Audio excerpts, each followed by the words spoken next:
Women in STEM, science, technology, engineering, and math. Today we wanted to talk about how sexy it is to be the model scientist. So instead of talking about G-strings, we're going to talk about G-tails and telomeres and how we like to multiply and how photons that are stored in our DNA, that these things really do excite us. And women can be the sexy model scientists and walk the runway of life as they stir it up. And so I brought Dr.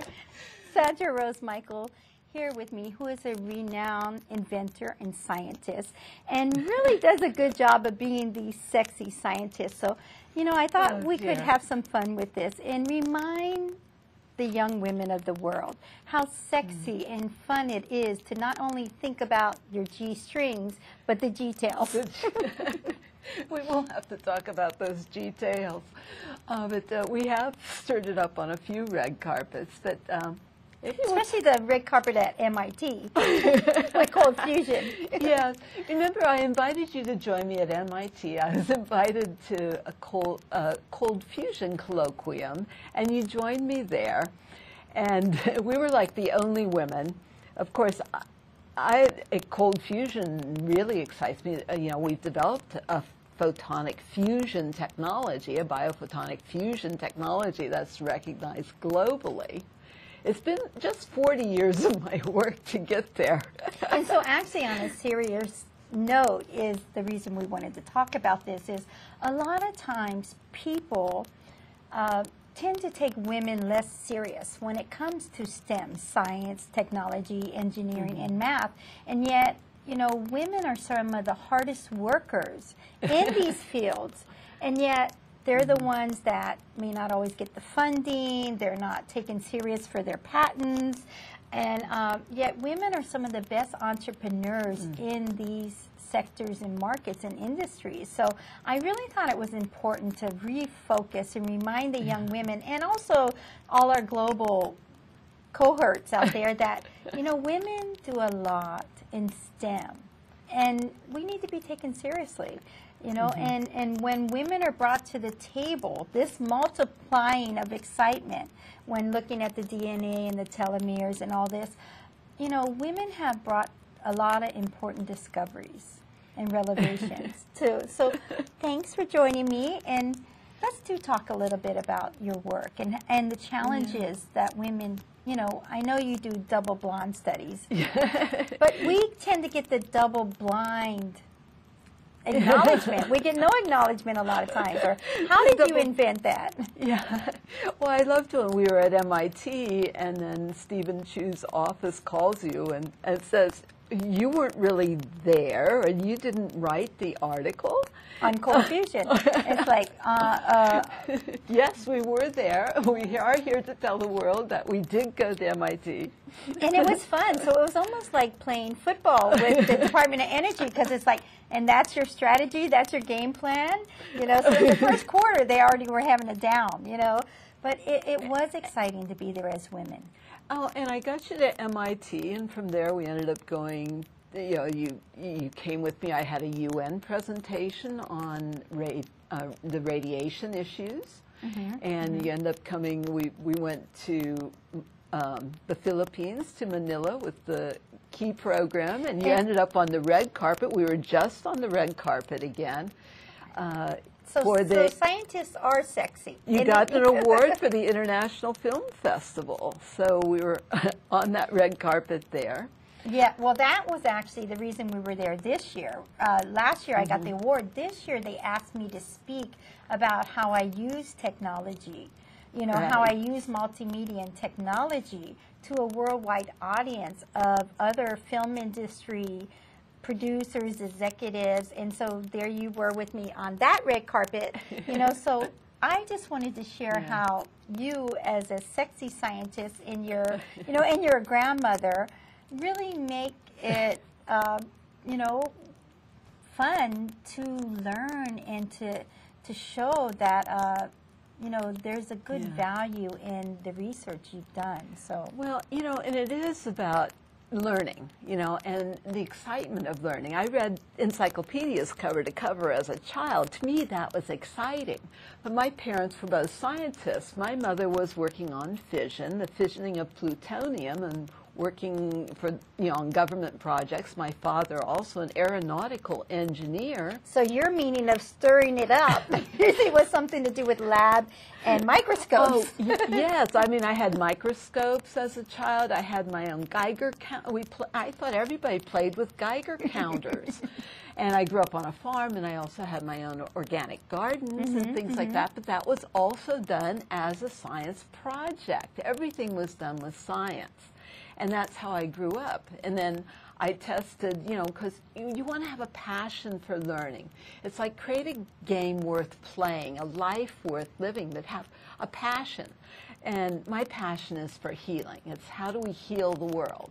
And so, you know, since all I've ever wanted to do is heal the world, I've been all over it, 3 million air miles on this body. That's looking pretty good. 40 years of teaching, literally 40 years of teaching. So, of every aspect of holistic health. But it also came from that passion for learning. You know, I tested in the top percentile. I actually tested top in my state in Latin, English, and math. Of course, the Latin's very handy for science and understanding anatomy and physiology and also all the botanical names and all these things. That Latin I found very sexy, actually, personally.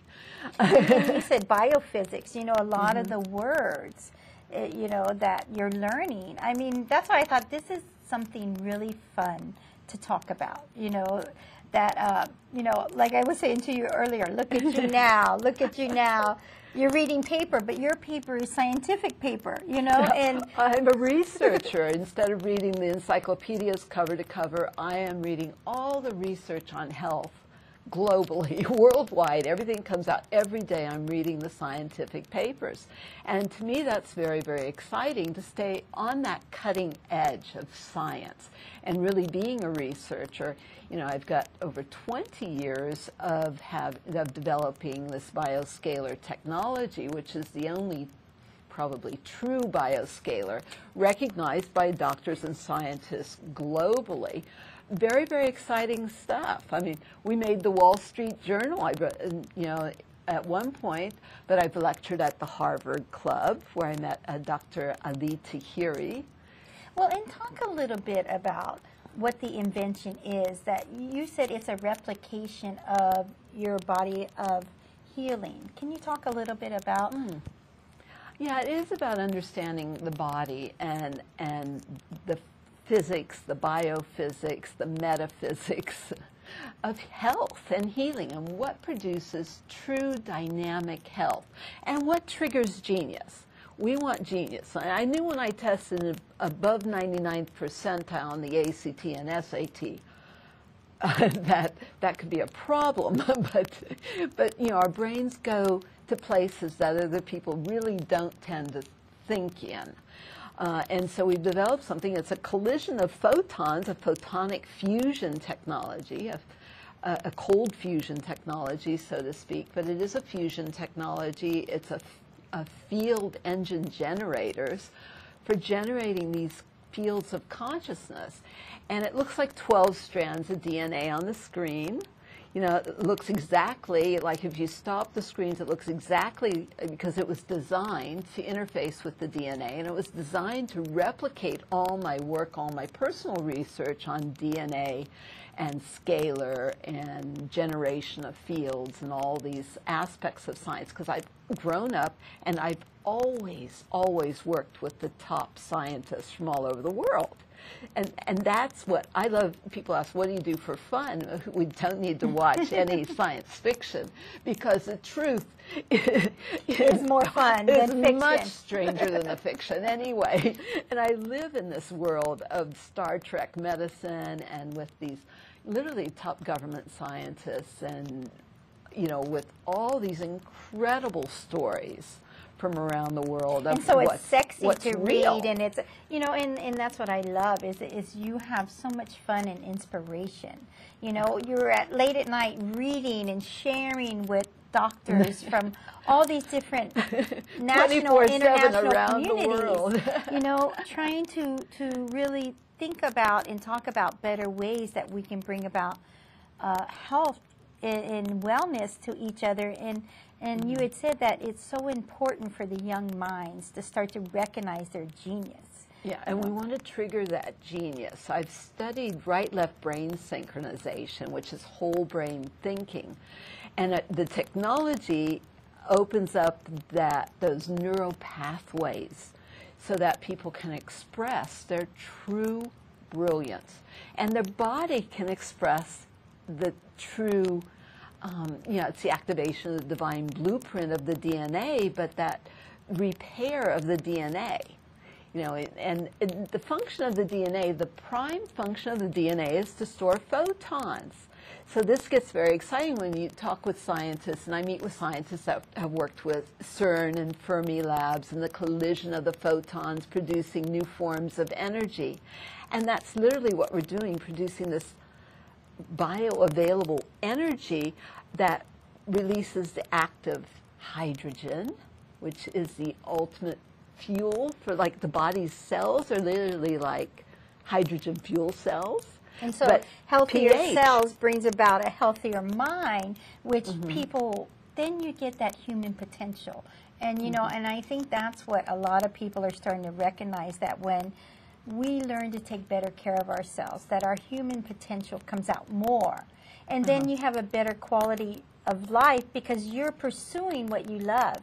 And so when we dummy down ourselves with poor food and poor neurotoxins, fluoride, chlorine, chloride, and then these we are can't all be the our halogen. best person. Right, Yeah. because it's then been a dumbing down or a drugging down of society. And we want to open up, we want to trigger genius. So I love the work we've done with kids, and it's breakthrough research. I mean, it's taken more than 20 years of developing this technology, and it's really for serving highest potential, or that exponential. It's to the highest potential. We talk about pH, which is hydrogen potential.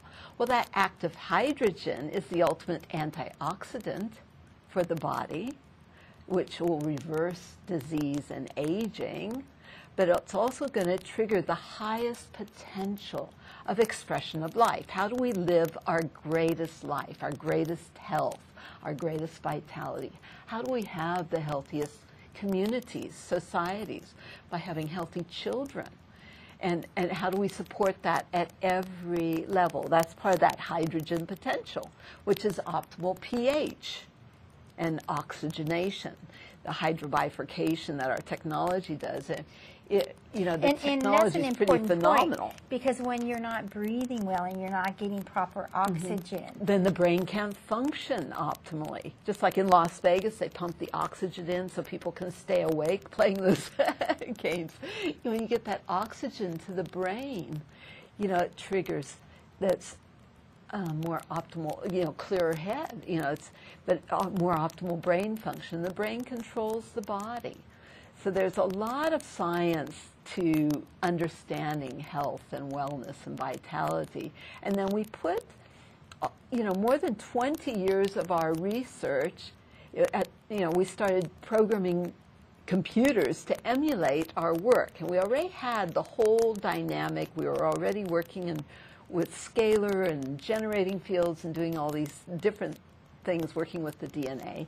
And what has been the challenges? You know, I just really wanted to bring this out a little bit because as a woman scientist and inventor, you know, you take a lot of slack, and I hear a lot of times, well, how could you, how did you do something nobody else has been able to do? Because we literally created a technology where I've had the top scientists all go, there isn't anything else on the planet doing what this does. Well, you know, I think a little different. You know, I'm really blonde. So yeah, we like those double blonde studies instead of double blinder ones. Well, and that's why I wanted to talk about this, because, you know, it's been a challenge for you as far as patents and trademarks, and it's just been like this dumbing down of lawyers and other people that don't see your vision or think, oh, this couldn't really be your work. And why is it, and how are we able, why should we better support women and women's vision and inspiration? You know, here you are with this incredible decades of research and work, and yet you're having to always prove yourself and say, this is my work, and this should be my patent, and these are my trademarks. But what I've been hearing for decades now is you know, it's like this revolving door of having to prove again and again. Well, there are those that would like to capitalize on my work, you know, and you know, when you create something that is having, you know, we have research from all over the world, and I've traveled all over the world. We have our technology all over the world. And then there are those that, you know, come along later and say, well, I'm the real inventor, and it was, well, they helped with one piece of that technology. And they were the programmer that did one piece and never ever had a vision for healing the world or ever wanted to create health and healing. And even with contracts in place where where we fulfilled contracts and double paid, and then them coming back and saying that I stole it or this or that, the defamation to justify, you know, that could be put out while they're selling a bad, cheap knockoff because they really did not want to create the results. And, you know, Pono, effectiveness is the measure of truth. By the fruits we know, by the results we know.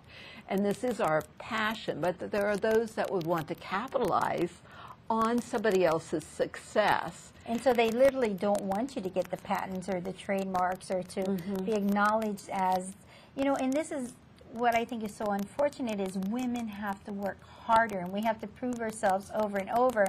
And so that's why I thought this whole topic was so important, because how can we literally say to the young people that we want you to be the future leaders and the geniuses in STEM, and yet we don't have everything in place to support the women geniuses that are showing and inventing things. And so I thought, you know, this needs to really be talked about. Yeah, and I think I really am a groundbreaking scientist that way, where I'm breaking ground for a lot of the women that can follow.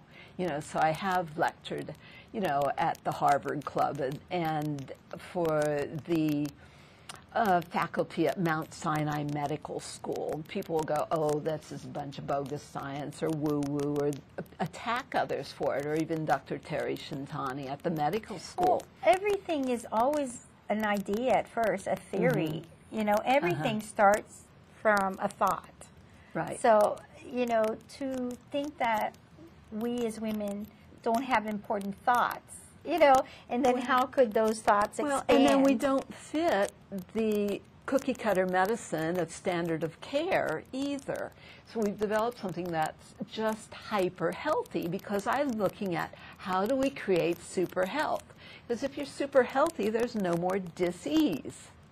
And you know, but it really is the light, because what creates disease, carcinogens scramble the light. The DNA molecule is like 1,000 photons. It's the light energy. So when we work with a photonic fusion and a true bioscalar technology, it's a whole different realm, because the scalar interfaces with the DNA and cell resonance. I met with Professor Dr. Konstantin Meil. He's a world authority on scalar, and from Germany, and he has the textbooks on it. But this is my favorite book of his, DNA and Cell Resonance. And it's how the scalar interfaces with the DNA, you know, because it's a double helix, and it's these phase conjugate wave pairs. And then the DNA genetic research, I mean, I have those that have attacked me. The so-called inventor of my technology says there's no such thing as scalar, yet we've been recognized by the top Pentagon, DOD, NASA, Dr. Konstantin Meil, top authority on scalar from Germany, been recognized as producing a true bioscalar technology.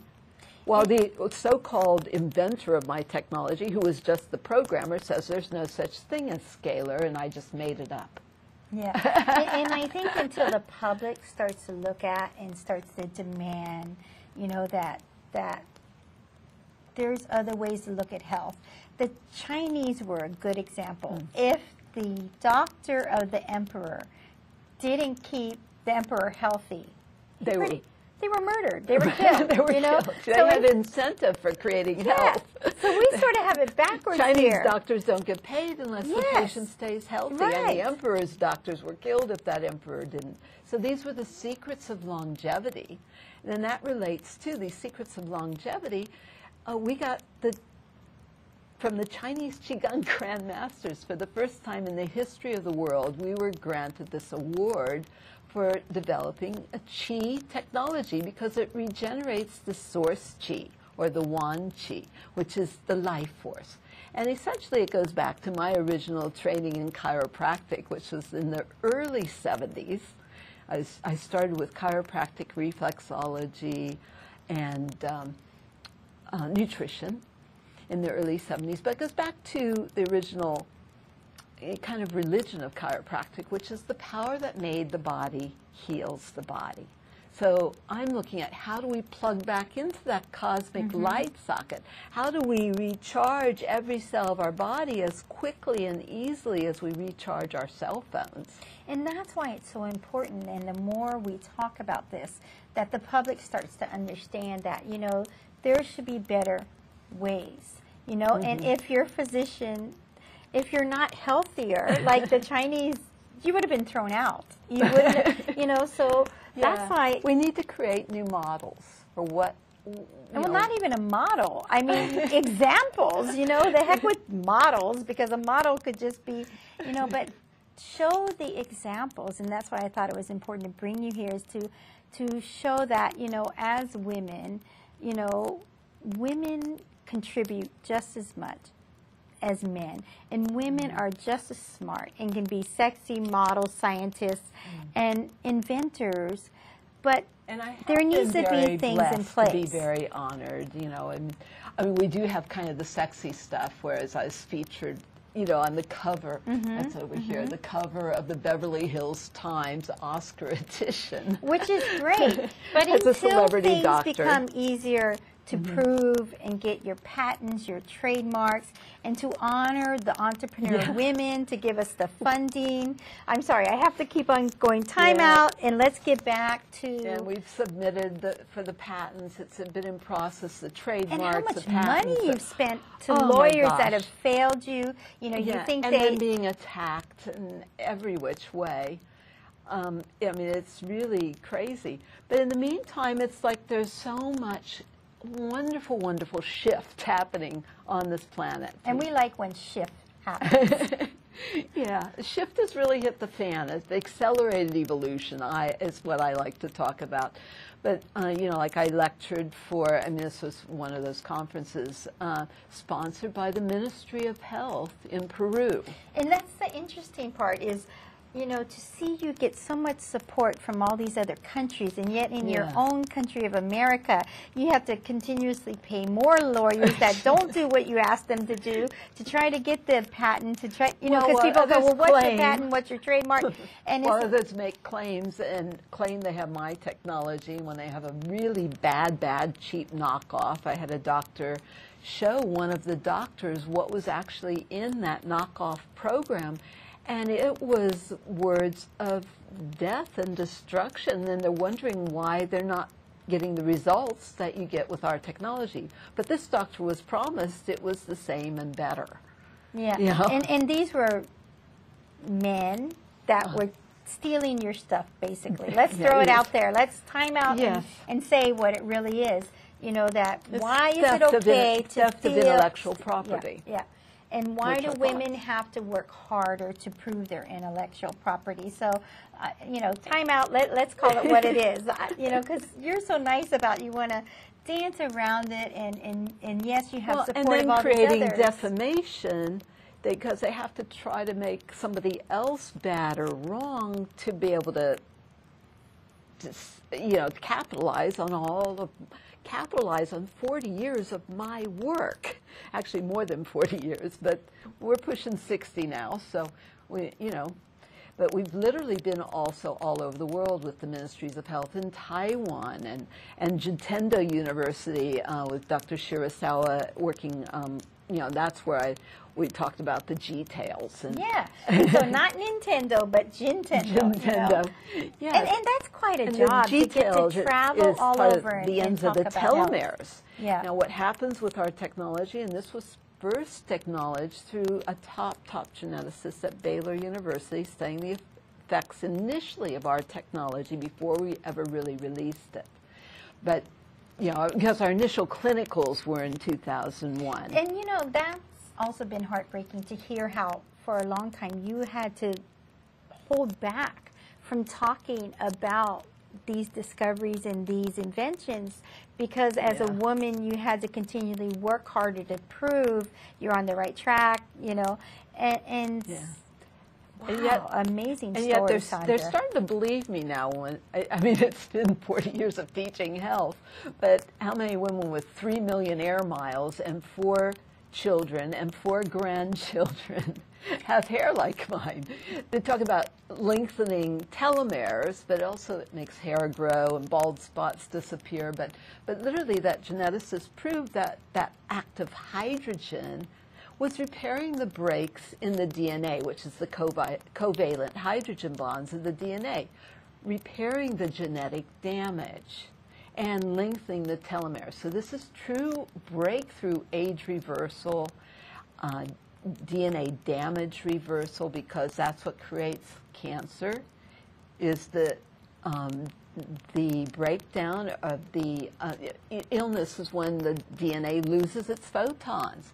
So this its ability to, for the G-tails to continue to grow. And for the G-tails, the G-tails are a symptom of the telomerase, which is that enzyme being released. It's very exciting. And we're going to have to hold off on talking more about the G-tails because, again, we've run out of time. And so, you know, because this is stuff you love to talk about. And so it's like, it goes like that. And so, yeah, that's my passion. But we do want to mention there's this new breakthrough study in scalar energy medicine finally published. Dr. Terry Shintani published a peer-reviewed study in the Journal of Neurology Research. And then we were featured on the cover of Public Health Alert. And so breakthrough study. We want to really thank you, Sandra, for being here. I want to thank you for all your years of dedication to science, technology, engineering, and math. And I hope to have you back soon so we can talk more about G-tails. Science can be sexy.